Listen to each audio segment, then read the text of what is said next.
తెలంగాణ రాజకీయాల్లో ప్రస్తుతం కవిత కొత్త పార్టీ గురించిన చర్చ హాట్ టాపిక్గా మారింది. ఆమె పార్టీ ప్రకటన, ఆ తర్వాత జరుగుతున్న పరిణామాలపై అనేక అనుమానాలు తావిస్తున్నాయి.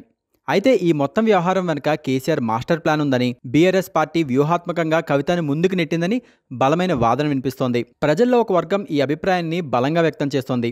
వారి వాదన ప్రకారం కవిత కొత్త పార్టీ పెట్టి హడావడి చేయడం వెనుక కేసీఆర్ ప్రమేయం స్పష్టంగా ఉంది. ముఖ్యంగా బీఆర్ఎస్ లోకి రావడానికి సంకోచిస్తున్న వారికి, లేదా బీఆర్ఎస్ పట్ల కొంత అసంతృప్తితో ఉన్న వారికి కవితా పార్టీ ఒక వరంగా చూపబడుతోందంటున్నారు. ఈ వ్యూహం వెనుక ప్రధాన లక్ష్యం ఓట్లను చీల్చకుండా చూసుకోవడమేనని విశ్లేషకులు చెప్తున్నారు. కాంగ్రెస్ అధికారంలోకి వచ్చిన తర్వాత బీఆర్ఎస్ కొంత బలహీనపడింది.